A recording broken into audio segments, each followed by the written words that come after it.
Socrates, born in Athens around 470 BC, is often called the father of Western philosophy. But in his own lifetime, many Athenians saw him as a dangerous critic who turned against the very values of his city. Athens prided itself on democracy and tradition. Socrates attacked both. In the Agora, he questioned politicians, poets, and generals, exposing their ignorance. Through his method of constant cross-examination, he embarrassed leaders and challenged the idea that democratic opinion equaled truth. Instead, he argued most citizens were ruled by emotion and ignorance, not wisdom. Worse, he openly praised aspects of Sparta, Athens' rival, and many of his students, like Alcibiades and Critias, later betrayed or harmed the state. To Athenians, reeling from war and political chaos, Socrates looked less like a wise teacher and more like a traitor incubator. In 399 BC, he was formally put on trial, accused of corrupting the youth and impiety against the city's gods. Before a jury of 500 citizens, Socrates refused to apologize. Instead, he said Athens should honor him with free meals for life. Out of roughly 500 votes, only about 30 separated guilt from innocence. He was condemned to death by drinking hemlock. Ironically, his execution only amplified his voice. His student Plato immortalized him as a martyr for philosophy, turning the enemy of Athens into a symbol of truth against a crowd. So here's the question. Was Socrates a patriot holding Athens accountable, or a man so relentless in criticism he became his own city's scapegoat?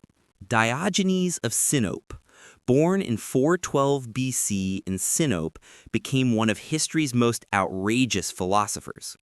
Founder of cynicism, he believed society's rules were corrupt illusions, and the only way to be free was to reject them all. Moving to Athens, Diogenes lived in public like a stray dog, sleeping in a tub, begging for food, and doing everything shamelessly in the street. He rejected wealth, honor, and even family ties, mocking citizens who chased power or possessions. When asked his homeland, Diogenes replied he was not Athenian, not Corinthian, but a citizen of the world. For Greeks, loyalty to the polis, the city-state, was sacred. This declaration was pure treason in spirit. He shamed Athens and Corinth alike for chasing false virtue, reducing politics, war, and pride in citizenship to vanity. His mocking antics became legendary. He carried a lantern looking for an honest man, told Alexander the Great to stand out of my sunlight, and publicly jeered corrupt leaders. For him, patriotism was just another mask for greed and ambition. Athens tolerated him partly because he was seen as a kind of half-mad truth-teller. Yet his rejection of civic life made him an enemy of what Greek identity stood for, loyalty to the city. So, what do you think? Was Diogenes the first global citizen exposing lies, or just a cynical clown who betrayed the very idea of community? Seneca, born in 4 BC in Spain but raised in Rome, was one of the empire's greatest Stoic philosophers and a sharp critic of its corruption. His essays and letters denounced greed, luxury, and political ambition, calling for virtue and simple living. But here's the paradox. Seneca served as tutor and later chief advisor to the Emperor Nero, one of Rome's most corrupt rulers. While he preached moderation, Nero indulged in cruelty, excess, and scandal. Seneca tried to restrain him, but remained at his side as Rome sank deeper into depravity. During these years, Seneca grew fabulously wealthy, owning vast estates and profiting while condemning greed in his writings. To many Romans, he looked like a hypocrite, denouncing corruption broadly, yet benefiting from the very system he criticized. Eventually, Nero turned on him. In 65 AD, accused of plotting treason, Seneca was ordered to commit suicide. He opened his veins in a grim Stoic ending, meeting death with the calm resignation he always preached. Seneca's legacy is divided. Was he a philosopher trapped in a corrupt empire, speaking truth while navigating survival? or a sellout who betrayed his values by serving Nero until it destroyed him. His story forces us to ask, can a philosopher serve power without becoming complicit in it? Thomas More, born in 1478, was a brilliant lawyer, scholar, and author of Utopia.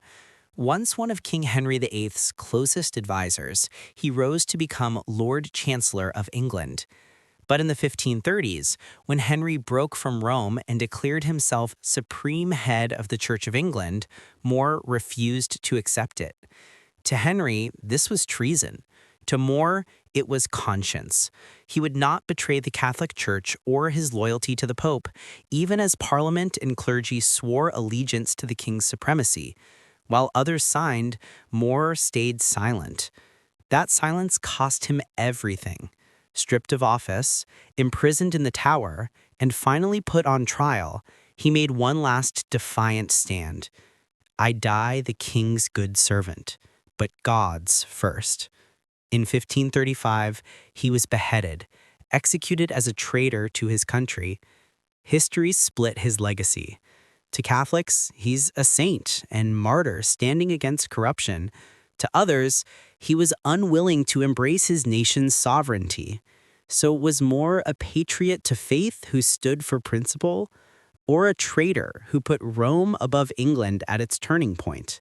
Voltaire, born François-Marie Arouet in 1694, became France's greatest Enlightenment wit and one of its most relentless critics. He lived in a country dominated by monarchy, aristocracy, and church authority, and spent his life tearing them apart with satire. Time and again, Voltaire mocked priests for hypocrisy, ridiculed noble privilege, and attacked censorship. His sharp tongue landed him in the Bastille prison twice, and years in exile, including in England, where he admired freer speech. Back in France, his works were banned, but everyone read them. He called out France's cruel justice system, writing the famous cries of "Écrasez l'infâme," crush the infamous, meaning superstition and tyranny. Voltaire's pen was sharper than most swords, exposing corruption in his own country's core institutions. His constant criticism made him both adored and feared. By the end of his life, he was Europe's most widely read thinker, inspiring revolutionaries who would topple the monarchy he had mocked for decades. Here's the paradox. Did Voltaire's defiance make him France's greatest patriot, holding the powerful accountable? Or was he an exile and agitator who loved ideas more than his homeland? Jean-Jacques Rousseau, born in 1712 in Geneva, became one of the most disruptive voices of the Enlightenment. Raised in Switzerland, he later made Paris his home, but he turned his fury against both French aristocracy and the elites of his own Geneva. In works like Discourse on Inequality and the Social Contract, Rousseau declared that aristocrats and monarchs thrived by corrupting society, enslaving ordinary people to property, vanity, and false privilege. He insisted sovereignty belonged to the people, not kings. This defiance struck directly at France's crown and the nobility who ruled Europe. Rousseau became an outcast, hounded, censored, and driven from city after city. Yet his writings electrified revolutionaries, especially in France. When the revolution exploded in 1789, his concept of the general will was adopted as gospel. Ironically, that same idea helped justify the reign of terror when thousands were executed in the name of the people. By attacking his own elites, Rousseau gave Europe a philosophy of rebellion. To admirers, he was truth against corruption. To critics, he was a prophet of chaos, undermining his own country and unleashing violence beyond repair. So which Rousseau do we remember? The visionary who sparked liberty? Or the philosopher who made turning against your country sound like virtue?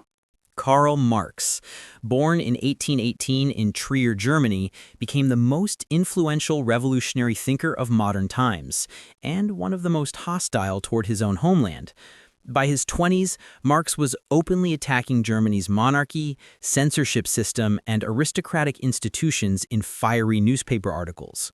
Within a few years, he was banned from writing, his paper shut down, and he was forced into exile. First Paris, then Brussels, and finally London became his base. He never returned to live in Germany again. In exile, Marx declared that the German state wasn't reformable but had to be abolished by a working-class revolution.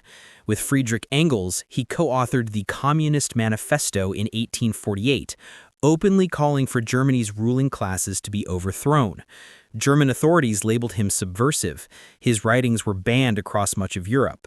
Ironically, Marx spent most of his life in poverty, writing from the British Library while urging workers everywhere, including his own countrymen, to destroy the systems that oppressed them. He died in London in 1883, never seeing his revolution succeed in Germany. So was Marx a patriot who loved his people enough to demand revolution, or a permanent exile determined to dismantle his homeland entirely?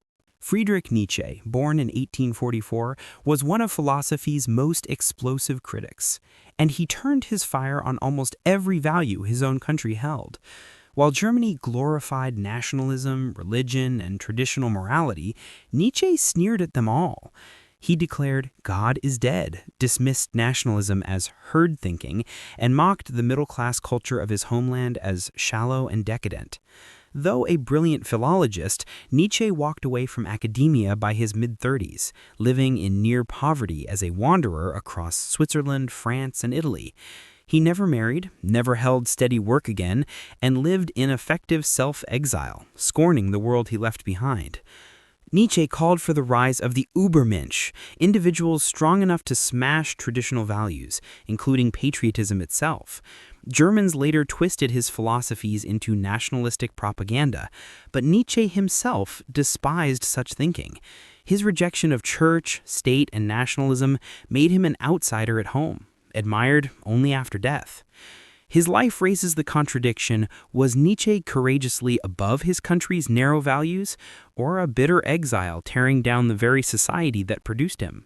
Mikhail Bakunin, born in 1814, became one of the loudest anarchist voices of the 19th century. For him, Russia was not a homeland to love, but a prison to dismantle. Born into a noble family, trained in the military, Bakunin turned against Russian authority after immersing himself in radical circles. He declared that the Russian state was corrupt to its core, calling for its total destruction. Exiled and imprisoned by the Tsar more than once, Bakunin still escaped and spread revolution across Europe. From Prague to Dresden, he stirred up uprisings, calling not only for freedom from kings, but for the complete abolition of all states. Russia branded him a traitor, revoking his rights and hunting him as a subversive.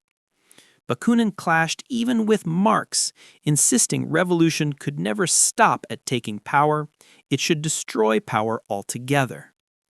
His vision of anarchism burned brighter the more he opposed Russia's autocracy.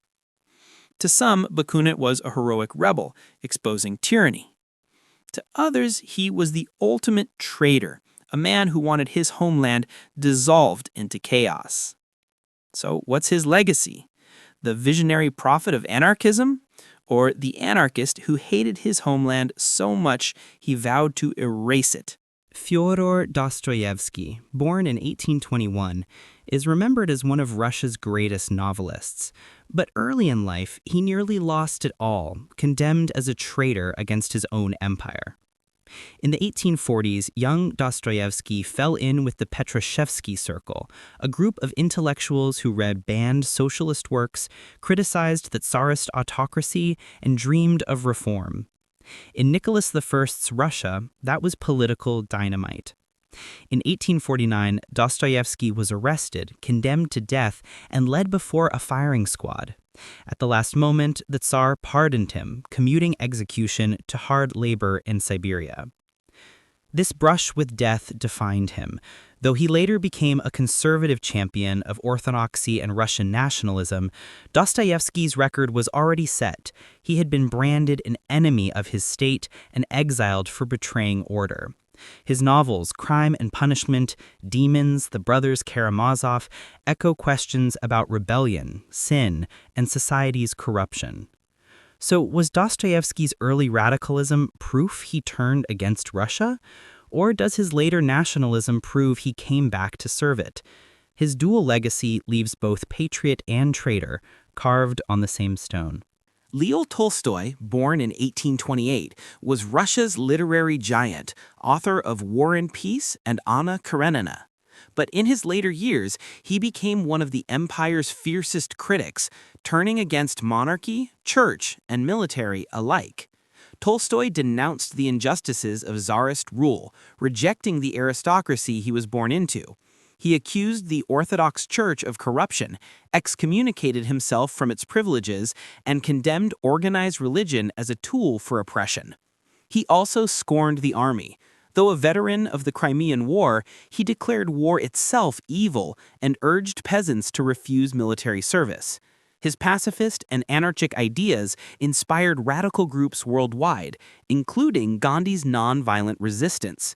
To the Tsarist government and the church, Tolstoy had become a dangerous dissident, an aristocrat turned apostle for the peasants.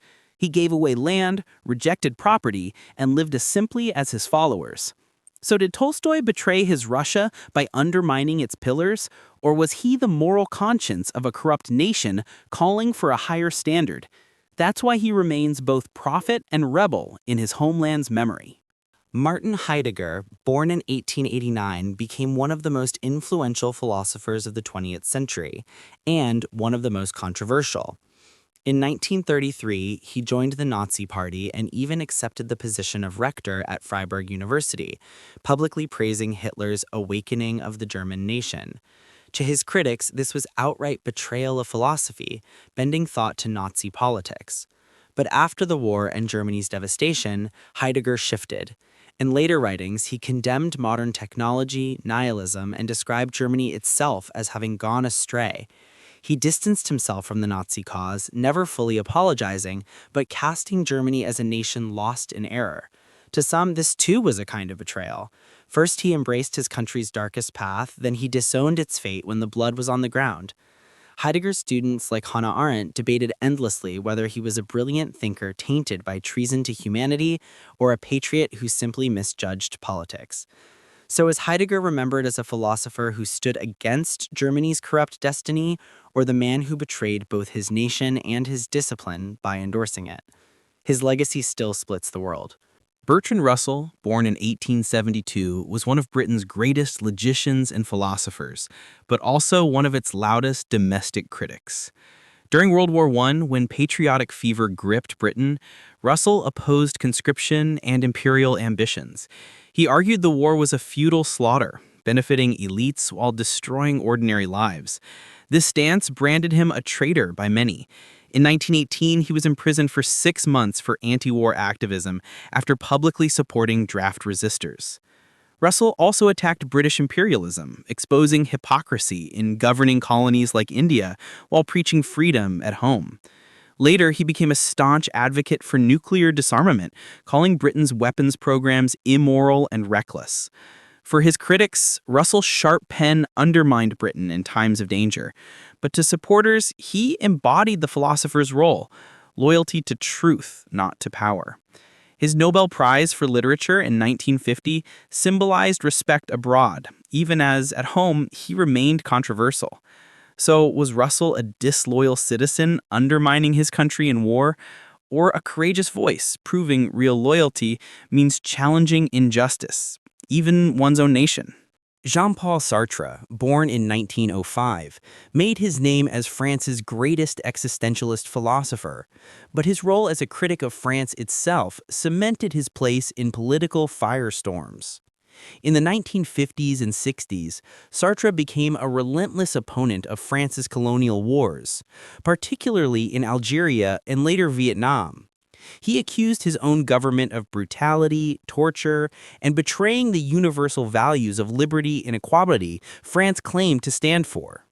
His sharp essays branded colonialism as exploitation, and he even supported independence movements viewed in Paris as enemies.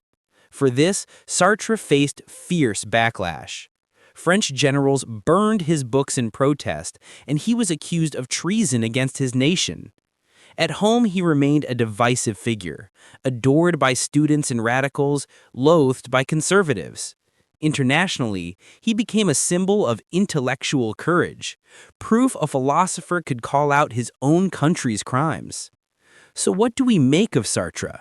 Was he a Frenchman who betrayed his state in wartime, or the thinker who proved true patriotism is holding your nation to its own ideals? Noam Chomsky, born in 1928, is one of America's most famous intellectuals and one of its fiercest critics. A groundbreaking linguist at MIT, Chomsky became globally known for his political writings. From the Vietnam War onward, he has relentlessly attacked U.S. foreign policy, exposing war crimes, coups, and corporate military dominance worldwide. He condemned Washington's interventions in Latin America, the Middle East, and Asia as imperialism disguised as democracy. Chomsky is equally harsh on U.S. capitalism, arguing it concentrates wealth in the hands of elites while eroding democracy. His critiques of mainstream media claim it functions as propaganda for the powerful, not watchdogs for truth. To admirers, Chomsky is a truth-teller, America's most consistent moral critic, proving intellectuals must face power head-on.